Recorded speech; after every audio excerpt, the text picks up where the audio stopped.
नमस्कार। मैं doctor S के उपाध्याय से आचार्य लोक प्रशासन एमएसजे कॉलेज भरतपुर से। पिछले वीडियो में हमने अहस्तित्ववादी राज्य की अवधारणा विषय पर चर्चा की, जिसमें हमने अहस्तित्ववादी राज्य क्या है तथा उसके प्रमुख सिद्धांतों को जानने का प्रयास किया। आज हम अहस्तित्ववादी राज्य की प्रमुख विशेषताओं का अध्ययन करेंगे। अहस्तित्ववादी राज्य की प्रमुख विशेषताएं। पहला बिंदु है व्यक्तिवाद का समर्थक। अहस्तित्ववादी राज्य की प्रमुख विशेषताओं में से एक यह व्यक्तिवाद का समर्थन करता है, व्यक्तिवाद को बढ़ावा देता है।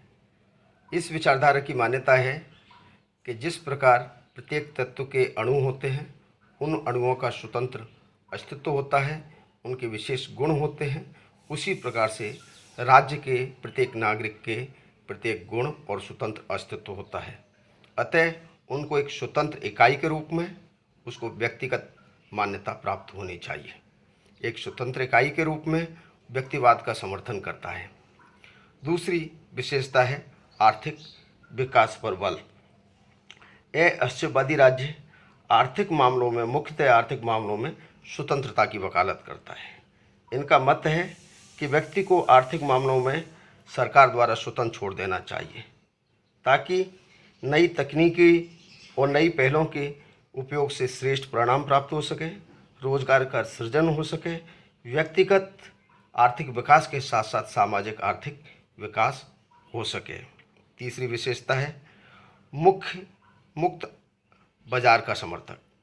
अहस्तित्ववादी राज्य बाजार की ऐसी व्यवस्था का समर्थन करता है जिसमें राज्य अथवा सरकार का किसी प्रकार का दखल नहीं होना चाहिए, अथवा ये कहें कि ये मुक्त बाजार का समर्थन करता है। मुक्त बाजार में का मानना है कि उस बाजार की आर्थिक गतिविधियाँ पूर्णतः स्वतंत्र होनी चाहिए, प्रतिस्पर्धा होनी चाहिए और मांग और पूर्ति के आधार पर कीमतों का निर्धारण होना चाहिए।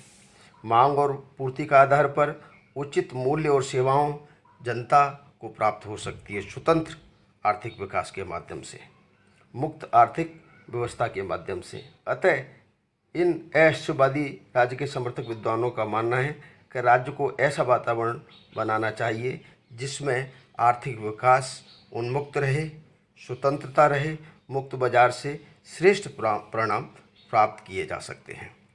तीसरी विशेषता है अगली विशेषता है व्यक्तिगत हितों का संरक्षण। व्यक्तिगत हितों का संरक्षण। इस प्रकार का राज्य व्यक्तिगत हितों के संरक्षण का कार्य करता है।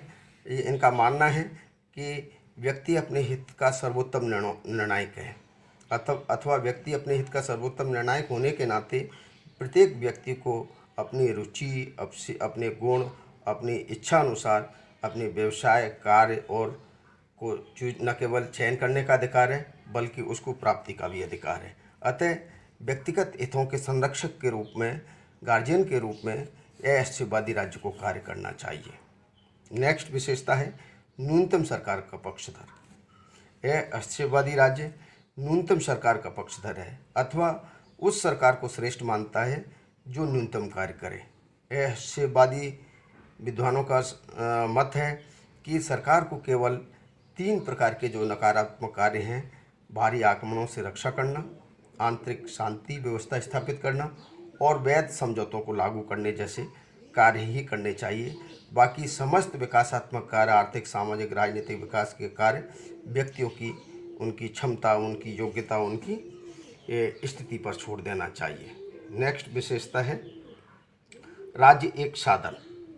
अहस्तित्ववादी राज्य को एक साधन मानते हैं और व्यक्ति को साध्य। इनका मानना है व्यक्ति अथवा साध्य की संपूर्ति के लिए, उद्देश्यों की पूर्ति के लिए राज्य को एक साधन के रूप में कार्य करना चाहिए। राज्य को एक साध्य के रूप में कार्य नहीं करना चाहिए।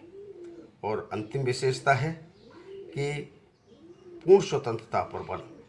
अहस्तित्ववादी राज्य की प्रमुख विशेषताओं में से एक पूर्ण स्वतंत्रता पर बल देता है। अहस्तित्ववादी राज्य के समर्थक विद्वान स्वतंत्रता को निरपेक्ष मानकर चलते हैं, एब्सोल्यूट मानकर चलते हैं। इनका मत है कि राज्य को व्यक्ति के व्यक्तिगत और आर्थिक मामलों में, विशेषकर आर्थिक मामलों में पूर्णतः स्वतंत्रता देनी चाहिए। ताकि व्यक्ति अपने आर्थिक मामलों में पूर्ण स्वतंत्र होकर वो सभी कार्य कर सकता है जो उसके आर्थिक, सामाजिक, राजनीतिक विकास की न केवल इच्छानुसार है, बल्कि वो देश के विकास में भी उन्नयन में अपना रोल अदा कर सकता है। राजनीतिक, व्यक्तिगत स्वतंत्रता तथा किसी प्रकार की अन्य बाधाएं जो उनकी स्वतंत्रता को प्रतिबंधित करती है, नियंत्रित करती हैं, अवरोधित करती हैं, ऐसे कार्य राज्य को नहीं करने चाहिए। संक्षिप्त में हम ये कह सकते हैं कि अहस्यवादी राज्य वह राज्य है जो खासकर आर्थिक मामलों में स्वतंत्रता का प्रबल समर्थन करता है, व्यक्ति को एक व्यक्ति केंद्रित व्यवस्था तक सीमित करता है, व्यक्ति को एक स्वतंत्र इकाई के रूप में मान्यता देता है और राज्य को केवल नकारात्मक राज्य के रूप में स्थापित करते हुए न्यूनतम कार्यों की करने की छूट देता है और राजनीतिक, आर्थिक, सामाजिक कार्यों को करने के लिए व्यक्ति के ऊपर छोड़ने की प्रवृत्ति को बल देता है। धन्यवाद।